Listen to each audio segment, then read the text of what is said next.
Sekuntum Melati Ibu.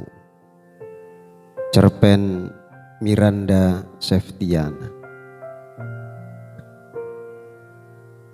Aku mengenal ibu sebagai perempuan yang ceria.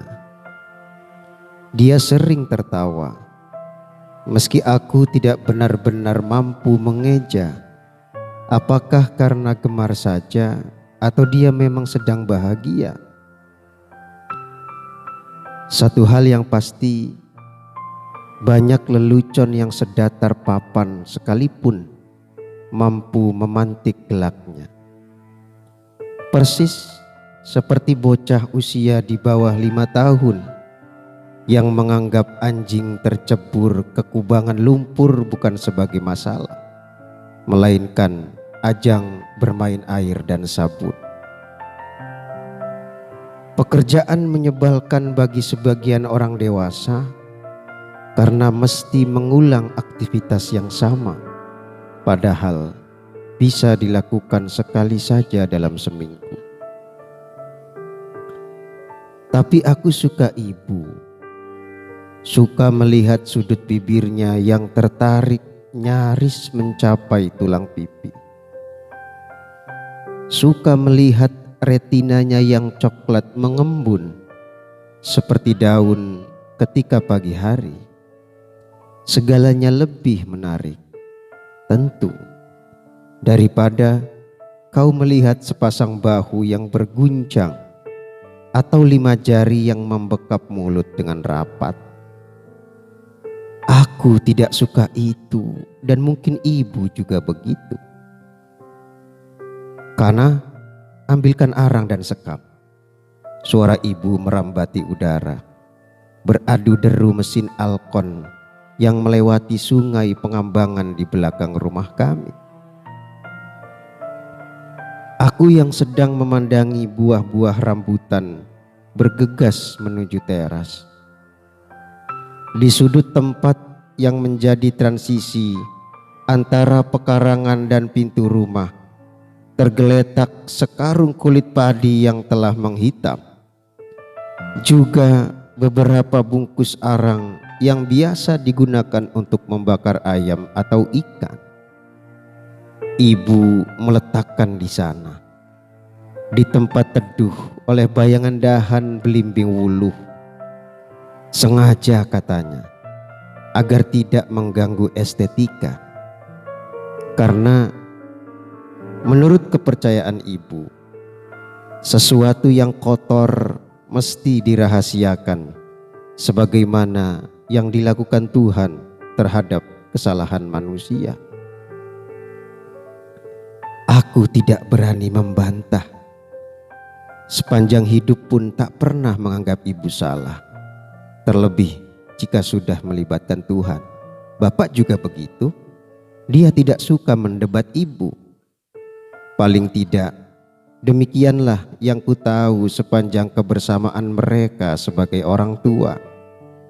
Meski dalam kesehariannya, lelaki dengan kumis melintang di antara hidung dan katup teratas bibir itu berbeda minat dengan ibu. Bapak lebih suka tanaman yang bisa dimakan, terlepas dalam kondisi mentah atau setelah diolah. Oleh karena itu, di halaman ini kalian bisa melihat perbedaan keduanya yang kentara. Jika ibu memilih menanam sepasang bunga kertas putih dan merah sebagai gerbang, maka bapak memilih menanam mangga di halaman depan.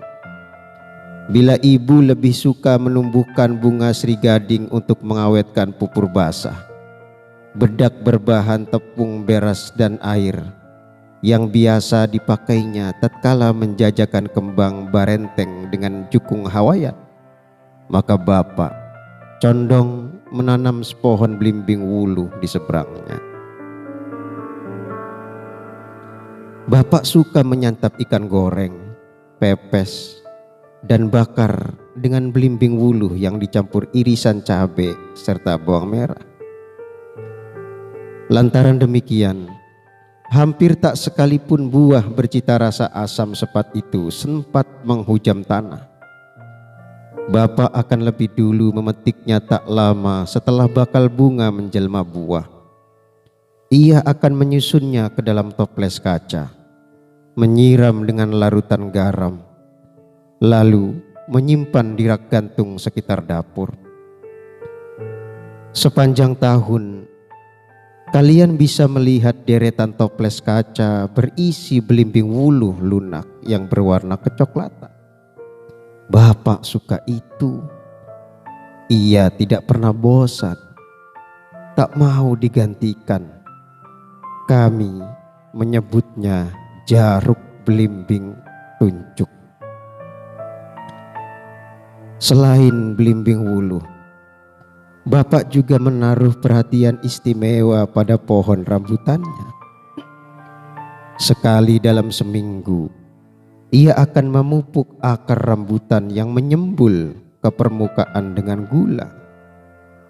Setiap pagi, sesuai menyesap teh panas buatan ibu, ia akan menyiramkan sisanya ke pokok rambutan itu. Kupikir tidak bisa benar-benar disebut sisa, sebab Bapak seperti sengaja menyisihkan tehnya lebih banyak untuk akar rambutan. Pada masa berbunga, Bapak akan lebih sering melakukannya. Ibu tidak pernah keberatan gula sakarnya berkurang 0,5 kilo setiap minggu. Seperti Bapak yang juga tidak pernah marah simpanan arang untuk membakar dan memepes ikan berkurang demi anggrek milik ibu. Sudah kukatakan, mereka nyaris alpa dari berbantahan. Bapak tidak suka bunga, aku tahu. Ibu tentu lebih tahu. Tapi Bapak adalah lelaki manis seumpama rambutan jenis batukan yang tumbuh di pekarangan kami. Konon menurut cerita Bapak, rambutan ini tidak bisa dipisahkan daging buah dan bijinya. Kalian hanya bisa menikmati dengan cara mengemut hingga rasa manisnya menyisakan hambar. Meski seperti tebu, rambutan ini tidak boleh terlalu banyak disantap karena bisa menyebabkan batuk. Bisa jadi inilah muasal nama batukan yang disematkan pada jenisnya. Manisnya Bapak bukan dengan kata cinta. Seumur kebersamaan dengan mereka, aku tidak pernah mendapati keduanya bertukar panggilan sayang. Jelingan menggoda pun tidak. Ya, paling tidak itulah yang kudapati dari teras hingga dapur. Selebihnya barangkali menjadi rahasia yang disimpan berdua oleh Bapak dan Ibu. Kenapa Ibu memanggil Bapak dengan sebutan bapaknya Kana, bukan Kanda atau sejenisnya? Usutku suatu waktu. Ibu sedang merangkai kuntum melati dan kelopak mawar dengan sebuah jarum dan benang dari serat pelepah pisang. Ketika aku bertanya begitu, maka dilepaskan segala kegiatan ke atas sebuah talam nampan berbahan kuningan. Ibu menatapku lama, tersenyum sesamar benang serat pelepah pisang. Itu cara menyapa pasangan yang dicontohkan penghulu zaman, ucap ibu, lalu kembali menusuk kuntum melati dengan jarum yang tajam. Aku meringis ngilu menyaksikannya, terlebih saat giliran kelopak mawar yang lubangnya kentara. Bu, ini kembang barenteng ya? Dia menggeleng kecil. Ini kembang nagasari. Bukankah kembang nagasari semestinya menggunakan melati yang masih kuncup? Tunjukku pada kuntum-kuntum semerbak yang telah mekar sempurna. Kalau begini lebih mirip kembang barenteng untuk ziarah. Ibu tidak menyaut. Ia hanya memandangiku dengan nanar. Aku balik menatap mata ibu. menelusuri kebohongan dari retina secoklat air rawa. Tidak ada dusta di sana, hanya rahasia yang terlampau dalam untuk diselam. Senampan ketan berhias nanas merah yang dibentuk bagai kepala merak telah tersaji di depan pelaminan yang berhias arguci. Di sekeliling ketan itu terselip daun pisang yang dilipat kerucut. Lalu di atas ketan putih yang dimasak dengan santan berderet-deret irisan telur dadar tipis membentuk gelombang. Kami menyebutnya lakatan hadap-hadap, sajian wajib di hari pernikahan perempuan Banjar. Pada kiri dan kanan pelaminan berdiri kambang sarai, hiasan kertas berwarna-warni yang dililit kelidi yang ditancap pada vas kudingan. Kuning, merah, dan hijau menjadi warna dominan. Kuning bermakna sakral, merah terselip makna kejujuran, sedangkan hijau berarti sejuk. Itu kata pahiasan, perias pengantin tradisional Banjar yang kini sedang berusaha menyematkan kembang nagasari pada galung. Bunga ini istimewa, dikumpulkan oleh bapak dan dirangkai oleh ibu. Beruntungnya suamimu, jujuran sapambari, tapi mendapat melati yang masih kuncup, komentar pahiasan sembari mengangkat surai nagasari. Memang ada apa dengan melati yang masih kuncup? Perempuan jelmaan yang menuju senja itu menupuk kedua pundakku. Dia menunduk.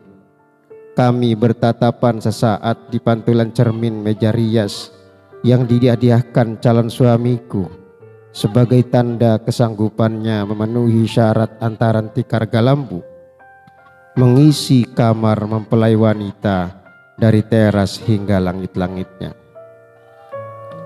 Melati yang kuncup pertanda kau masih darah, bisiknya membuat rambut halus di sekujur tengkukku meremang.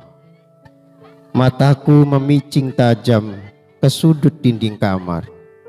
Di sana foto pernikahan bapak dan ibu terpajang, belum dipindahkan ketika pahiasan meminta kamar mereka menjadi kamar pengantin. Sebab ukuran kamarku yang sempit untuk tukang rias dan perlengkapannya masuk, mendadak anganku berterbangan.